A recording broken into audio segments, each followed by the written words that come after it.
নমস্কার, আরও একটা নতুন গল্প নিয়ে আপনাদের সামনে হাজির হলাম। আজকের গল্প মডার্ন সাহেবের বাগান, লেখক সঞ্জীব চট্টোপাধ্যায়। কি আশ্চর্য! শোবার আগে বিছানায় বসে ঢকঢক করে এক গ্লাস জল খেয়ে বালিশে মাথা, সঙ্গে সঙ্গে গভীর ঘুম। শেষ রাতে সুন্দর একটা স্বপ্ন। ঠিক 5টায় চোখ মেলে তাকানো, জানলায় লেগে আছে ভোর, প্রথম পাখির ডাক। রোজ রোজ এ আমার অভ্যাস। কিন্তু কি আশ্চর্য, কাল আমি গ্লাসটা মাথার কাছে ছোট্ট টেবিলটায় রেখেছিলাম, সেটা পূবের জানলার প্যারাপেটে চলে গেল কি করে? ঘরের দরজা বন্ধ, টেবিল থেকে জানলার দূরত্ব অবশ্যই 16 ফিট। কি জানি বাবা, ভোরের আলোয় পাতলা কাচের গ্লাসটায় অদ্ভুত একটা গোলাপি রঙের আভা। বিছানা থেকে নেমে দরজাটা পরীক্ষা করলাম, না, ছিটকিনি ভেতর থেকে বন্ধ। আমি না খুলে দিলে ভেতরে কারো আসার সাধ্য নেই। এইবার গ্লাসটার কাছে গেলাম, তলায় মিহি সাদা গুঁড়োর মতো কি সব পড়ে আছে। পরিষ্কার কলের জল খেয়েছিলাম, খাওয়ার আগে অভ্যাস মতো আলোর দিকে তুলে দেখে নিয়েছিলাম। পরিষ্কার জল, কিচ্ছু ছিল না। গ্লাসটা যেখানে আছে থাক, হাত দিতে সাহস হচ্ছে না, বরং মনোজকে ডাকে। মনোজ আমার সাগরিদ, বয়স কম কিন্তু তুখোর ছেলে। মনোজ আমার সঙ্গে থাকলে আই ডোন্ট কেয়ার। দরজা খুলে বাইরের দালানে বেরিয়ে অবাক। অজস্র তুলো, রাশি রাশি তুলো ভোরের বাতাসে মেঝেতে ওড়াউড়ি করছে। কাল খুব গরম ছিল। মনোজ গাড়ি বারান্দায় ছাদে শুয়েছিল। সেই দিক যেতে যেতে ভাবছি, নিশ্চয় বিরাট বিরাট গেছো ইঁদুর আছে, এইসব তাদেরই কাজ। দুটো ইঁদুরে গ্লাসটা খেয়ে জানালার কাছে বই নিয়ে গেছে। ইঁদুরের অসাধ্য কিছু নেই। মনোজ একটা মাদুরে থান ইট মাথায় দিয়ে অঘরে ঘুমোচ্ছে। কাণ্ড দেখো ছেলের! বালিশ কি ছিল না, ধাক্কা ধাক্কি করে তুললুম। মনোজ অবাক। বালিশে মাথা দিয়ে শুয়েছিল, থান ইট এলো কোথা থেকে? তার মানে কেউ বালিশটাকে টেনে নিয়ে মাথার তলায় ইট গুঁজে দিয়েছে। বালিশটাকে ছিঁড়ে ফর্দা ফাই করে সব তুলো দালানে ছড়িয়ে দিয়েছে। কে কে সেই শয়তান?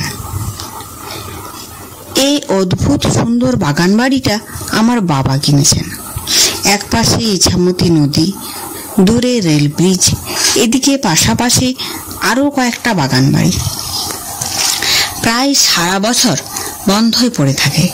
মালিকরা সব ইউরোপ আমেরিকায়। ওপাশে বিরাট এক শিব মন্দির, মন্দির চূড়ায় রূপোর ধ্বজা বাতাসে ঘুরপাক খায়। অসাধারণ জায়গা। কাল গৃহপ্রবেশ হয়ে গেল। নিয়ম অনুযায়ী 3 রাত কাটাতে হয়। আমি আর মনোজ এই 3 দিন থাকব।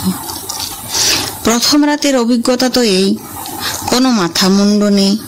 ভয় পেলে পাওয়া যায়, কিন্তু কেন পাবো? বদমাইশ লোকের কাজ হলে আজ তার রাতে তার বরাতে পেটায়। ভূত হলে আমরা দুজনে ভূত বিশ্বাস করি না।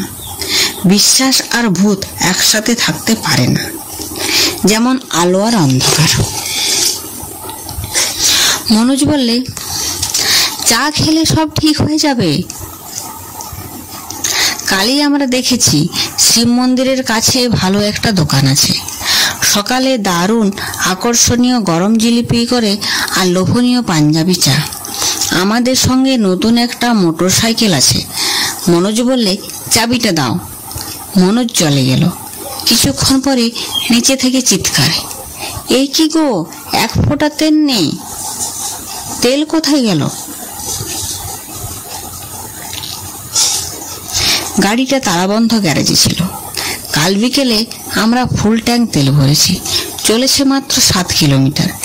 এইবার মনোজই বললে, ভৌতিক ব্যাপার, এছাড়া আর কোনো ব্যাখ্যা নেই। তোমার বিজ্ঞান ফেল মেরে যাবে। আমরা হাঁটতে হাঁটতে শিব মন্দিরের দিকে চললাম। বাঙালির ছেলে, সকালে চা না খেলে দিন শুরু করা যায় না। মন্দিরের পাশ দিয়ে বইছে ইছামতি, ভারী সুন্দর।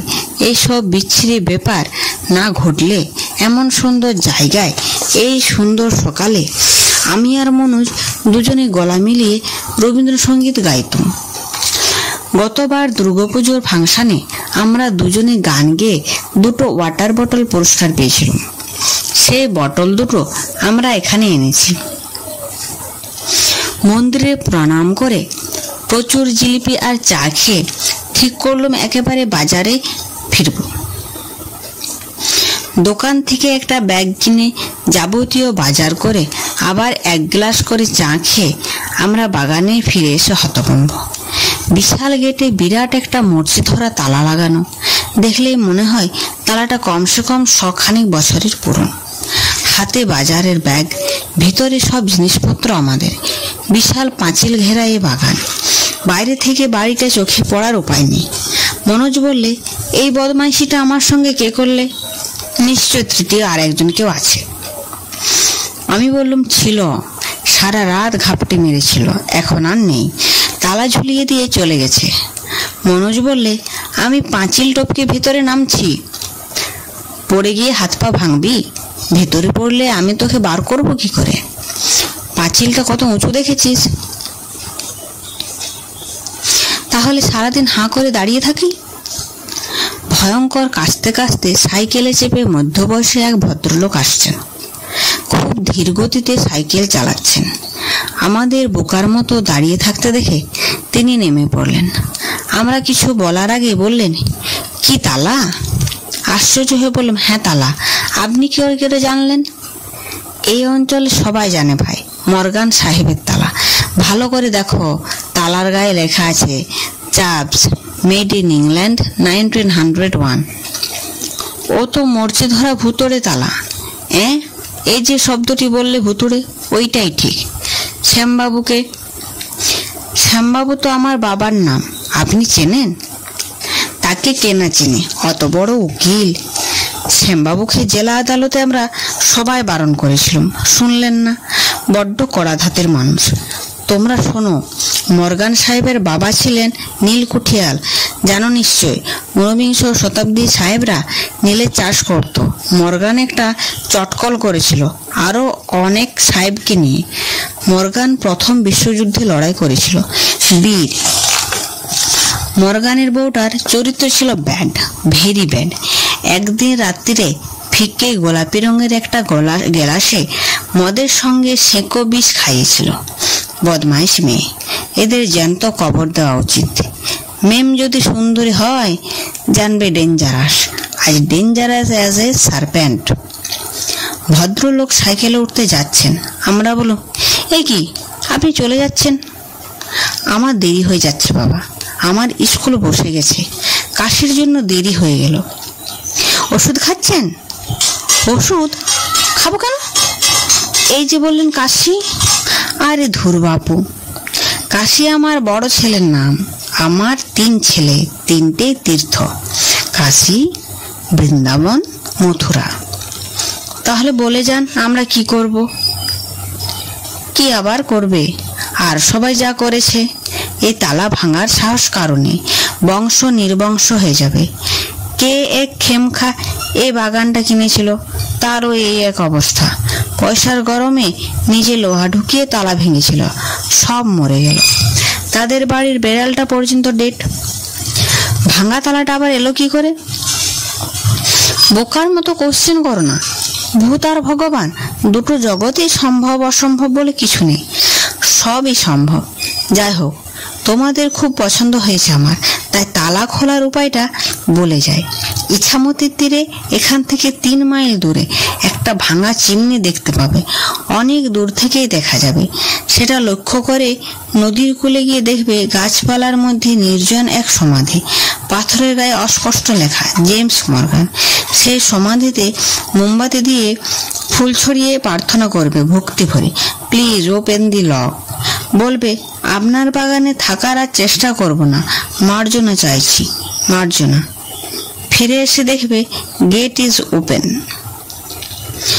ভদ্রলোক সাইকেলে উঠে একটু এগোতেই আমরা অবাক। কোথায় সে ভদ্রলোক? সাইকেলে আরোহী, সোলার হ্যাট পরা ধপধপে সাদা এক সাহেব। আরোহী সমেত সাইকেল নিমেষে অদৃশ্য। মৌনজ আবার সেই কথাটা বললে, ভৌতিক।